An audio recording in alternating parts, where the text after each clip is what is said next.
répondre aux haters du jour qui nous dit: presque 2 millions de vues pour un trou du huck comme toi, les gens aiment vraiment regarder de la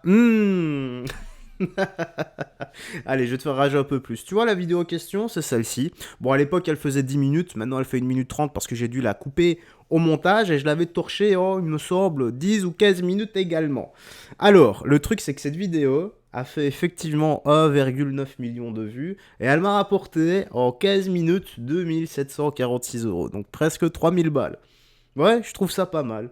Et honnêtement, tu sais grâce à qui?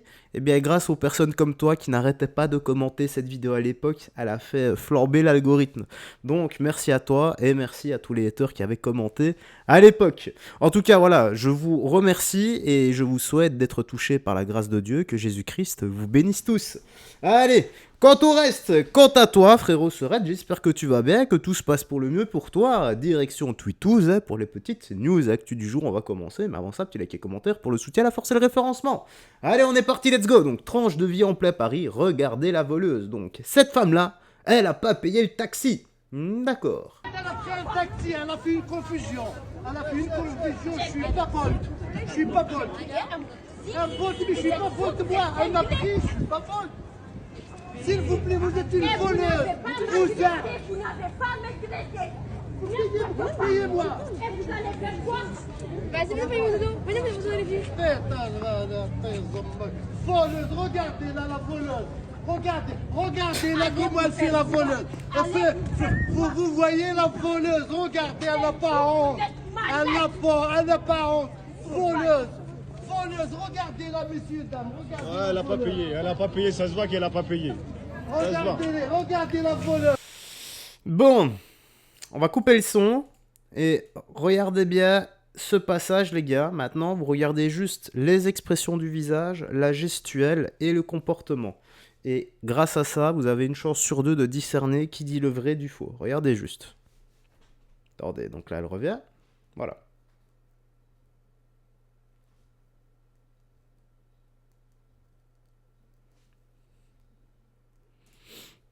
Voilà. Allez, je vous laisse débattre dans l'espace commentaire, toujours avec sagesse et respect. Qu'est-ce qu'on a ici? Donc, racisme en France, contrôle aux faciès. Je crois que nous avons trouvé notre pleureuse du jour. Allez, on va écouter ça. Espérons qu'on aura également notre pleureuse du soir. Bon, vu toutes les vidéos qui tournent, je suis certain qu'on l'aura. C'est devenu un peu la mascotte de la chaîne, elle est pleureuse. Allez, on écoute.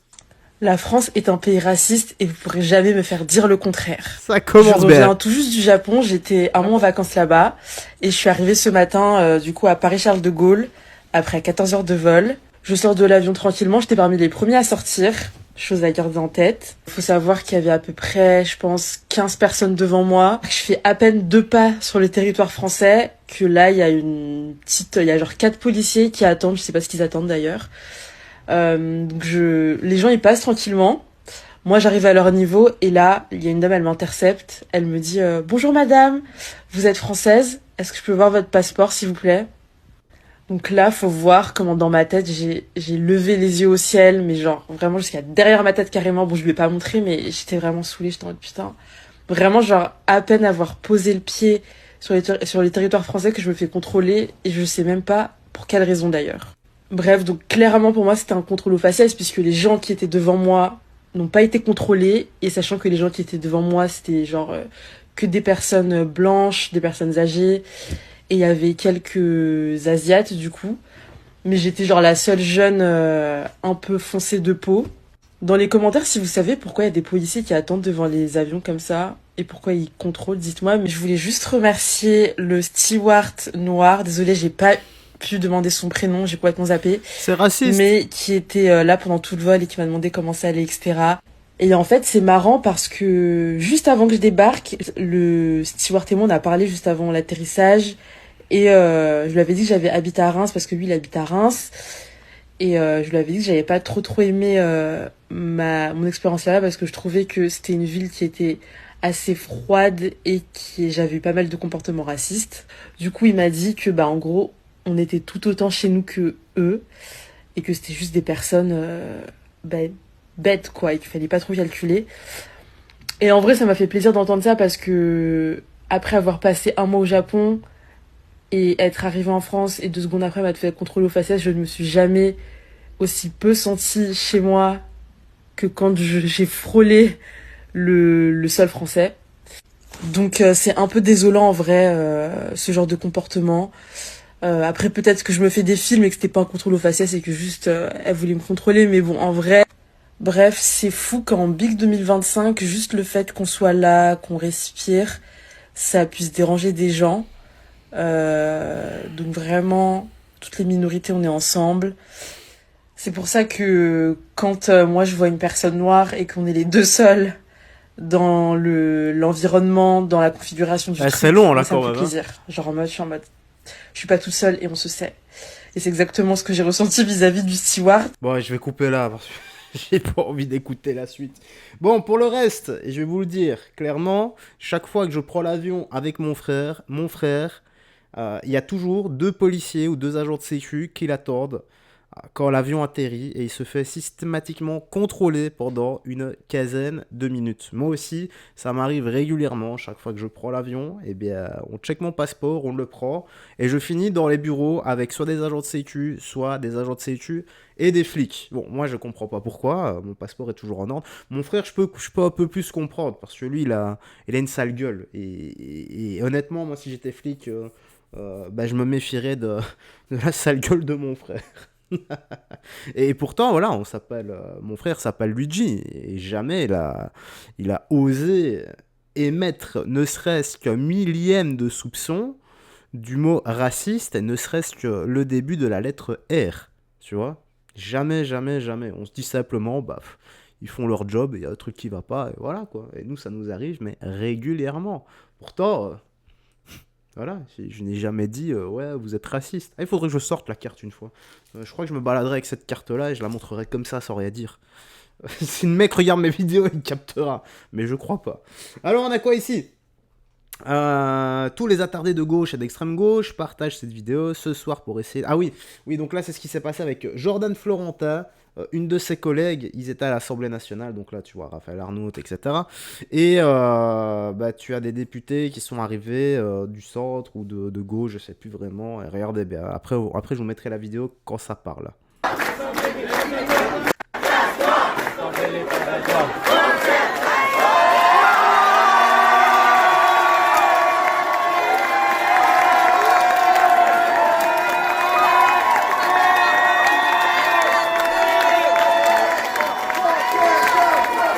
Et regardez bien le comportement de la charmante dame ici, en rose, qui va, avec son coude, le mettre contre la jeune dame ici, la journaliste qui est en train de filmer. Et vous aurez le son après sur une autre vidéo. Regardez bien.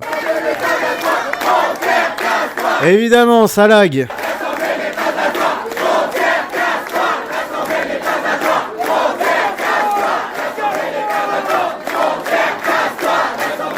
Bon, là, je vais vous mettre la vidéo. Attendez, est-ce que je vous la mets ? Ouais, je vais vous la mettre directement. Ça sera plus simple et puis je mettrai l'autre. Vous m'empêchez de faire mon travail ? Ouais, c'est ça. Vous m'empêchez de faire mon travail ? Et moi, vous m'empêchez de faire une photographie.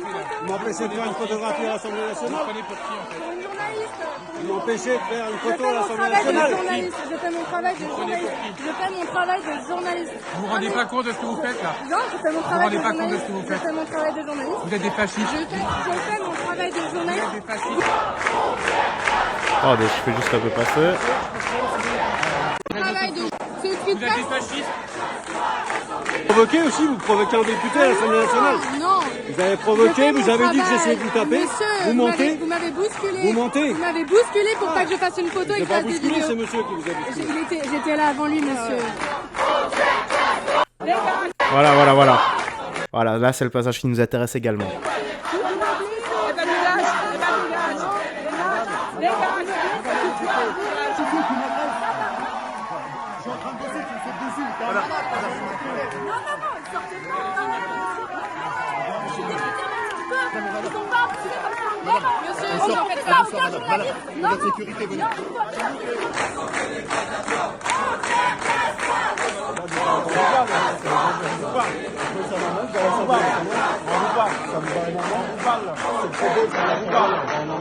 Voilà, ça lag un peu. Je vais vous mettre ce passage avec elle-même. Bravo, monsieur Arnaud. Là, moi, y a pas de problème. Pas de problème, monsieur le député. Tremblez pas. Tremblez un peu dans avec mon téléphone là. Monsieur le député. Je devrais trembler. Cette enquête, elle ne gênait pas. Bon, c'est affligeant, hein. Affligeant, honnêtement, de voir des députés réagir comme ça, surtout avec des journalistes qui ne sont là que pour informer. Donc là, on a quoi? Ce soir, je prends la parole pour dire que nous ne tairons pas, que nous continuerons à enquêter, à publier, à poser des questions, parce que c'est notre devoir et parce que personne n'a le droit de faire taire la presse par la violence. Donc, coup de pression contre des journalistes. Donc, ça, la journaliste ici va répondre de ce qui s'est passé, donc elle va tout expliquer. Écoutez. Là, sous le choc, honnêtement, hein. Et en revoyant ces images, plus je vois ces images, et je les ai vues passer sur les réseaux sociaux à chaque fois, plus je réalise la gravité de ce qui s'est passé. Donc effectivement, vous l'avez un peu rappelé ce qui s'est passé tout à l'heure, mais plus précisément, en fait, on est arrivé aux alentours de 13h30 et au départ, ça s'est plutôt bien passé. Alors, les personnes qui étaient dans cette manifestation ont vu qu'on était présents, nous commençaient à nous filmer, etc., à nous regarder, mais c'était plutôt calme. Et en fait, ça a commencé à prendre un peu de l'ampleur, comme on le voit là d'ailleurs sur ces images, quand Jean-Paul Lecoq, qui est député communiste, lui a commencé à m'empêcher de faire mon travail, c'est-à-dire à m'empêcher de filmer, prendre des photos, à essayer de pousser mon téléphone et sur un geste à manquer de me donner un coup, clairement. Et c'est pour ça que je lui ai dit, alors ça s'entend pas puisque c'est sur ces images-là, mais moi je l'ai filmé, où je lui ai dit, en fait, vous osez presque frapper une femme. Et ensuite, au-delà de ça, il y a aussi des femmes qui ont agi et qui m'ont plaqué contre le mur. Certaines images le montrent aussi. Je suis prête limite à tomber au niveau de la rambarde. Je suis complètement serrée contre le mur. Et donc, c'était Claudia Rouault et une autre députée également qui, elle, je leur ai dit, vous me faites mal, madame, vous êtes en train de me faire mal. Et elle m'a dit, bah, t'as qu'à te dégager, dégage, bah dégage. Et c'était d'une violence extrême. Et ensuite, alors à ce moment-là, il y a une personne qui était au niveau du service de l'Assemblée nationale qui m'a sorti de là. Il m'a dit, madame, c'est pour votre sécurité. Donc c'est absolument dingue que des journalistes soient sortis pour leur sécurité au niveau de l'Assemblée nationale. Déjà, il faut quand même réaliser la gravité de ce que c'est.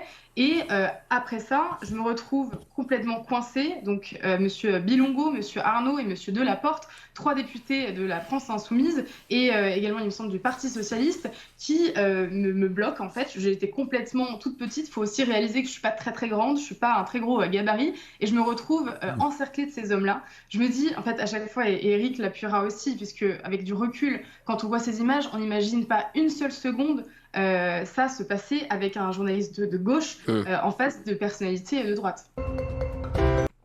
Ah, elle est belle, hein, la liberté d'expression. Allez, courage à vous tous. La petite news actu se termine ici. Tu me dis dans l'espace commentaire ce que t'en as pensé. Moi, j'ai rien d'autre à ajouter. Tu prends bien soin de toi, des gens que tu aimes, et on se dit à la prochaine pour d'autres vidéos. Bye, attention à toi, garde la foi, et surtout que Jésus-Christ te bénisse. Ciao, ciao.